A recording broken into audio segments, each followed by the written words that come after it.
And welcome to the Part-Time Nerd Podcast with me, your host, Alan. And joining me on this holly jolly movie review is one Mr. Rapid Dave. How you doing, buddy? I'm pretty good. That's good. So here we are with the Santa Claus 2. Came out in 2002. 5.7 out of 10 on IMDb and 56% on Rotten Tomatoes. It's kind of gone downhill a little bit since the first one. I really enjoy this movie, though. I'm not going to lie. I have fun. This is the Mrs. Claus. He finds out, oh, I've got to get married. So at this point in time, he's been Santa Claus for like 7 years, right? I mean, it's been a while. 7 years. I mean, they're not going Gotta off be, of right? our timeline. You know what I mean? You know what? That's probably something we should have looked up. Well, I don't think it addresses it, but here's the fact. His ex-wife has had another kid who's like 6. So that's been an actual timeline. There you go. Right. There's, Yeah. you now have this. First of all, you've got 2 dark-haired people who have a little redheaded girl. Sounds sus. Let's get Maury on the horn. Maury, we got look at his forehead, Maury. Look at his forehead. And you get the addition of Curtis. So we've had Bernard, the head elf, and now we're introduced to Curtis, who's the keeper of the Santa book. He's like elf number 2, I guess.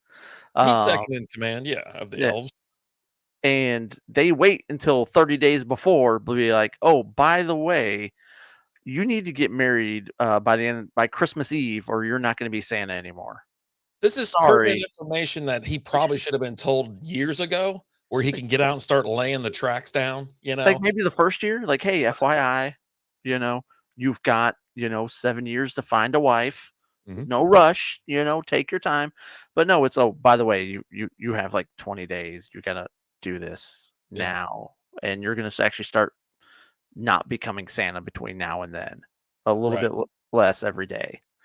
So and between that time and what we have now is Charlie's a delinquent vandalizer, and in the name of Christmas, though. Yeah, he loves Christmas, but it's all for Christmas. He's sitting there, putting spray paint in the gym and all that kind of stuff. He's a hooligan, spreading hateful rhetoric about the principal at the school, about how she hates Christmas and she's an awful person. Spoiler alert, that's who his dad marries. And she's like wicked hot. Yeah. Elizabeth Mitchell is completely gorgeous. So especially with that mean scowl looking, like she's like, I was like, yeah, yes. I'm like, I'm in detention every day, baby. Sign me up for weekends too. Santa outkicked his coverage on that one. We'll just say that. He really did. If he wasn't Santa, he's got but then again, he would have been, we talked about this in the last one, that, obviously he would have done quite well in the toy industry. So yes, he would have done quite well. But I like the addition of the Council of the Legendary Figures in this one. Big time. Mother Nature, hello. Yes. Aisha Tyler. I remember watching her. She used to host, it was something like the Date Bus or something like that. One of those like cheesy like dating shows. And she would be on there, and you'd have the bus that would pull up, and you would go out there, and one person would go out there, and she'd be like, nope, I don't want you. And you bring the next person out, and the fifth wheel. The fifth wheel. There we go. Yeah. And she's, I remember her from Archer. She voiced Lana Kane. It's just like, but yeah. In the last few years of Friends as well. She was on that. Yeah. So you're getting some eye candy, to be honest, in these movies. It's like, oh my gosh, they've had them. But I do like the historical figures. I'm a big fan of Roy, the Tooth Fairy. The Molinator. The Molinator. Cupid's funny. I like him as well. And you've got and then also, like, I actually had to look it up because his ex-wife, Charlie's mom, I was like, that's a different actress. But it wasn't. No, yeah, I thought it was though, but no. Gave her a haircut. Yeah. And she got away from that. I don't know what that haircut was, a bowl cut from the first movie. She was rocking the Pulp Fiction, what's it called? Remember that? Uma Thurman? Yeah, the Uma Thurman before that was even, I don't think, was that even out before? Which one came out first? I don't know, man. Now I got to find out. You're gonna have to do your research. But oh, and you've got Chet in this one. He's the reindeer in training. Chet with wheels off. What you got? Same year, same 1994. They both came out in Oh, 94. God, that must have been who popular knows? back then. I don't remember. I don't either. Yeah, I don't remember that being popular at all. Well, you're 14. You know what I mean? Yeah, well, I remember a lot of things from being 14. Um, and I try to remember. he's given this watch, and he's like, "This is all the magic that you have, and once this goes down to 0, you can't come back to the North Pole." Um, to which he just starts blowing through magic like crazy. Like, He didn't even it took him a have that night. conversation with Bernard. Apparently, you know what I mean? He's just like, you know, what we need a sleigh, and some snow. Right. Let's Let me get some just presents going here. Yeah, and he pulls out the presents, and Charlie keeps getting in trouble, and he's still such a whip. Like, He I'm is. just so upset because I can't tell anybody what my dad does, and my dad's the greatest person ever, and he's Santa Claus, and wah wah wah. Like, come on, dude. Like, grow My up, Charlie. my Like, whole thing is like, I have my friends say, "Oh, my dad's a plumber. My dad's," I'm like, "What the listen, I ain't talking about what my dad does for a living in casual conversation with my friends because they don't care, and neither do I." yeah, and I didn't have a dad, so we didn't talk about that when I was growing up. So they're like, "What's your dad do?" I know he's like a magician, I guess. He just disappeared. I don't know.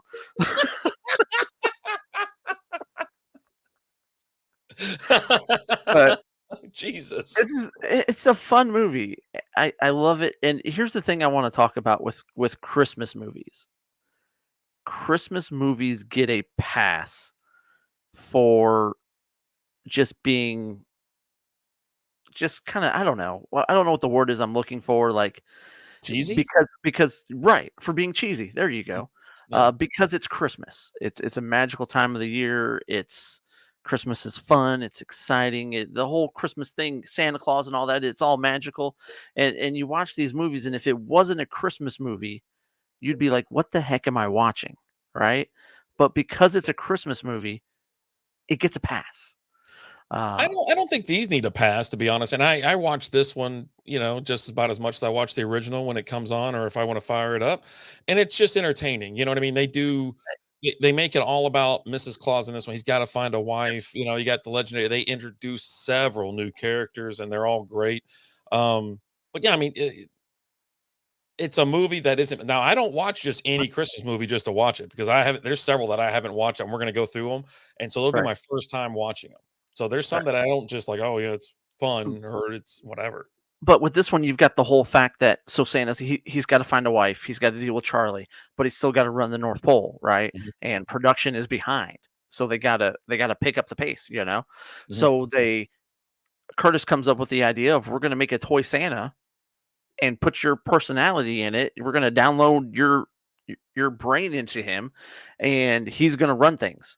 And so you get this plastic looking Santa coming out who's just very ho ho ho and oh the rules we got to read the rules, and then he makes all these toy soldiers, and you have the whole uprising at the North Pole.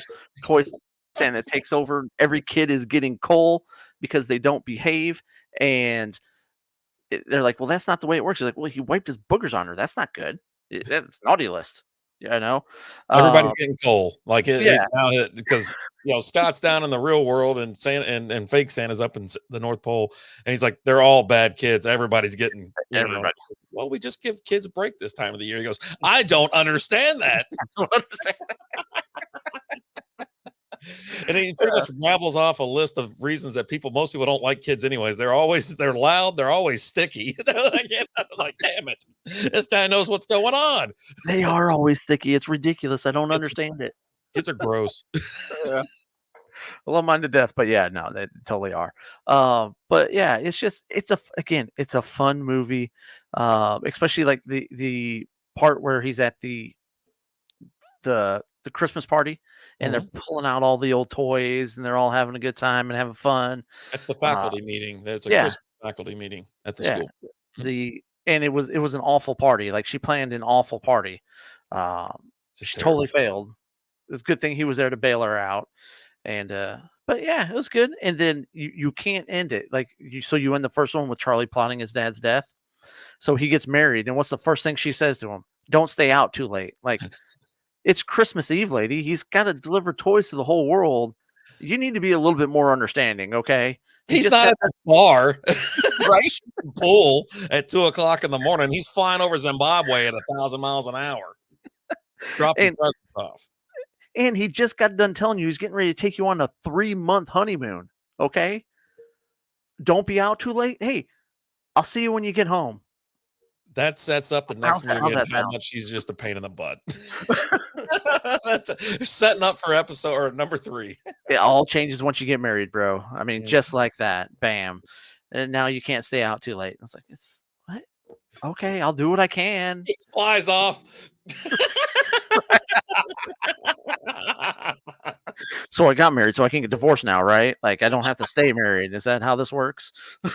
That's all I need to know. That's all I need to give me that giant giant what is that thing called? I'm drawing a blank.